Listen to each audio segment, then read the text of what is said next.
But what seems to be overshadowing what transpired last night and what has transpired over these first 15 weeks of this NFL season, the overshadowing is De'Vondre Campbell quitting on his football team. This is something that, honestly, Monty, I have been on social media for the last, 12 hours, 18 hours since this happened around that point.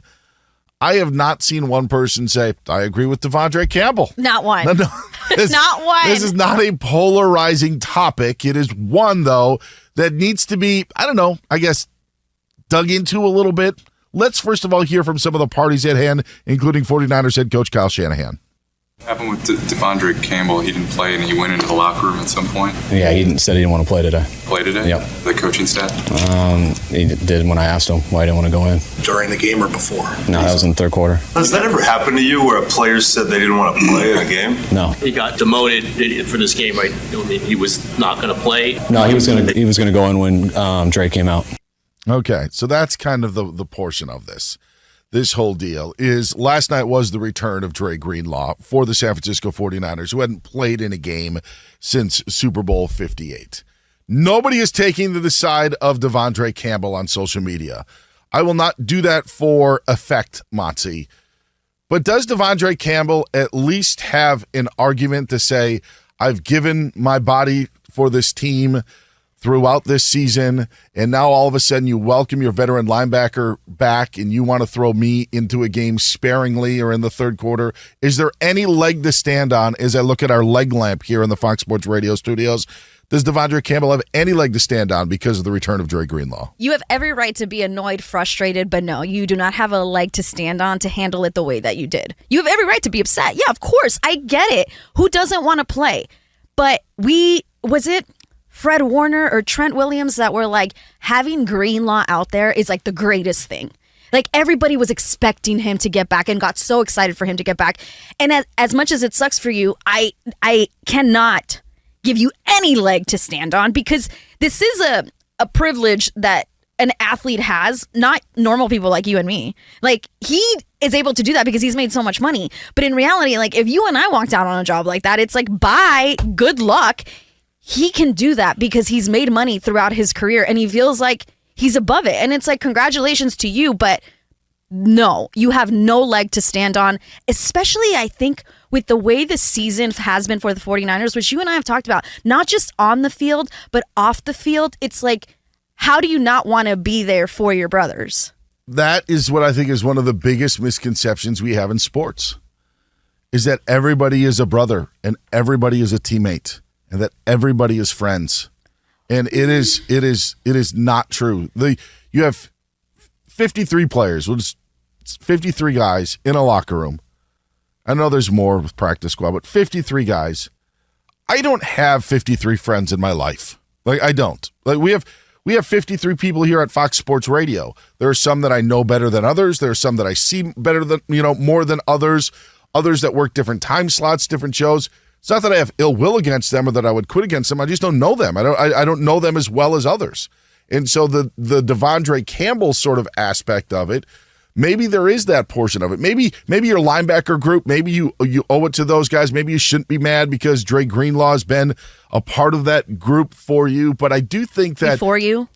Yeah, true. Fair enough. I do think that the thought process that you owe it to all 53 guys is what you do when you sign up for a team. I just don't think that's the reality for every athlete that plays that game. I agree with you. I don't think that they are all best friends. And I use the word brother because you did agree to join this team. And I think that's part of being a sports, being in a team sport like that. This isn't tennis. This isn't golf, right? So I've definitely played with people I didn't like. But you know what? On the court, we are best of friends. The minute that game is over, you're right. I don't want to have a cocktail with you. Yeah. That's it. It's a responsibility. It's a job. It's a responsibility. There's also the fact that Kyle Shanahan said today that De'Vondre Campbell is not expected to play another down for the 49ers, which is not shocking. But let's compare that to what happened in Baltimore when Deontay Johnson, who was acquired in a trade from the Panthers earlier this season, so there was something given to Carolina as part of a deal, is brought in, and he refuses to go into their game against Philadelphia. I don't know if Deontay Johnson's going to play this week against the Giants. I don't know if John Harbaugh's made that final decision. But it is interesting that the 49ers, who now have really nothing to play for, can make that easy decision and be like, we're just going to move on with him.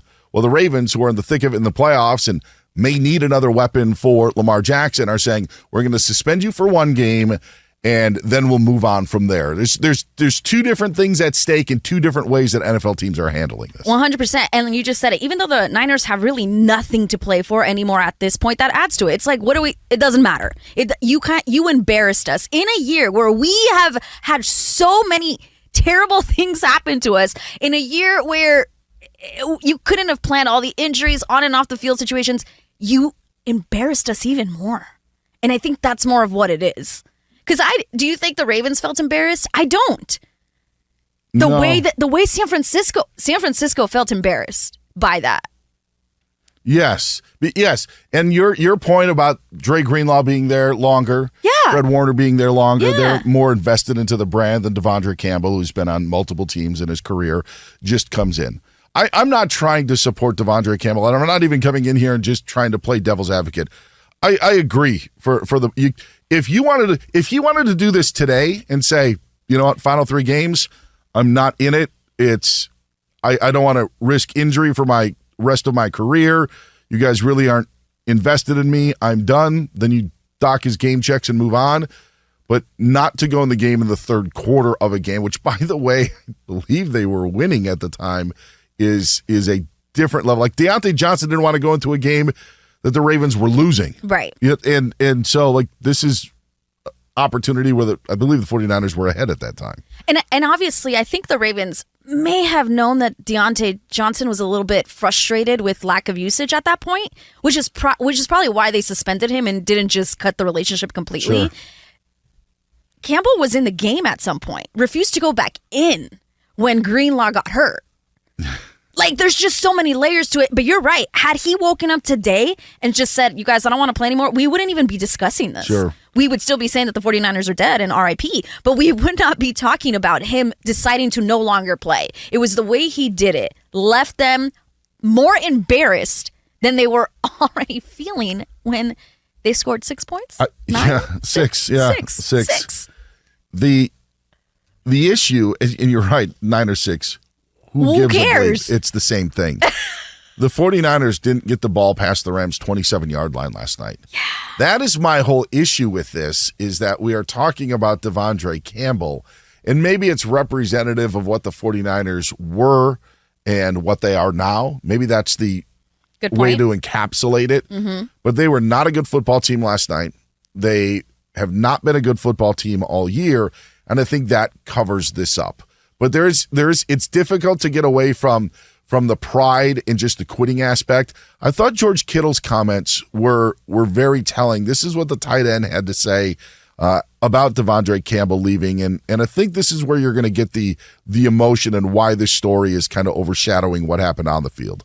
That is one person who just decided not to, play for his teammates, and I don't think that doesn't make our offense look at each other and be like, wow, man, we're falling apart. It's more of or like the defense, hey, we're falling apart. It's more of a one person making like Mooney said, a selfish decision, and I'm with Mooney on that. And I've never been around anybody that's ever done that, and I hope I'm never around anybody that does that again. There's a little building up. He didn't get full of rage, but you could see, like, at first he was at a loss for words, and then he had a lot to say about it. Doug gets like that too, and Doug gets hot on topics. He may start slow, and then all of a sudden it rises to a crescendo. And I almost felt like George Kittle, if he kept talking, would still have been at that point. But Kittle's one of the old guys. Kittle's one of the ones that represent that brand and represent that team. And to have somebody come in and tarnish it the way that it is, and what's already been an awful season's got to be tough to take. Yeah, and I think selfish is the right word. In a team sport, that is one of the most selfish things you could do. They couldn't stop Kyron Williams either last night. No, he had 108 carries? Yeah, 108 yards. 29 carries. It was 4 yards per carry, a little shy of that. But it's also the physicality of what the Rams played with. They couldn't stop Puka Nacua. 7 catches, 97 yards. Went they off shut a helmet. down Cooper Kupp. Yeah. That was crazy. If you're the 49ers and you're the Rams watching last night's game, the Rams, I felt, kind of were doing what the Niners would have liked to have done. And there had to be, like, in the second half of the game, whether it be Kyron Williams or whether it be Blake Corum, it's the Rams who were making the plays and that were being more physical, and it wasn't the 49ers. And to have it be one of your biggest rivals in your division to be able to do that, that had to be tough to take. And also, a team that coming into the season, we're like, oh, we might trade Cooper Kupp. We're going to, start over the Rams. That's how it started for them. And then now all of a sudden, since their bye week, they're 7-2. And here they are. Like, I think that's also a bit of a twist. It's also, nobody's talking about the Rams today. No. And we should be, because Sean McVay, his words after the game were just like, we may have scored 36 points last time. Here we are scoring 12. It doesn't matter. We found a way to win. Like, what he said is right. So it's like, I think that adds to it when it's like, damn, the Rams, who literally at the start of the season weren't even a thought. I don't even think I put them in the playoffs at the start of the season, if I'm being honest. Brock Purdy's probably not going to go to the playoffs. 14 of 31 last night, 142 yards, 3 sacks, a quarterback rating of 45.4. It was sacked 3 times, I should say, and picked off once. And that's the other part that's not being talked about. Maybe it will over the next 3 weeks, and maybe it will, Monty, the entire offseason when the 49ers have their decision and what they're going to do with the contract of Brock Purdy. But this is the ammunition that the Purdy haters will all get and point to see, like, okay, your team's diminished. How much can your quarterback rise and rise to the occasion? Not penetrating past the 27-yard line and throwing an interception in the end zone with 5 minutes left. Not a way to get those people on your side. Not at all. And it sucks. It does suck for Brock Purdy, the decision, the discourse that will happen, because it is. But the Niners have how many players that they're paying $15 million? Like, they have so many questions, not just Brock Purdy. That's why it's the end. Christian McCaffrey, Trent Williams, how Brandon Ayuk's going to come back from his knee injury. How long does Fred Warner have to play? Is Nick Bosa always going to be injured now? Is Deebo Samuel going to catch the ball? Yeah, I don't know. On and on. You know that song? Yes. On and on. I don't know, man. Hopefully that wasn't a copyright problem for us here. If not, just blame Doug. Just say it happened on the Doug Gottlieb show. And just don't say that Monty and I were in for him. Not at all.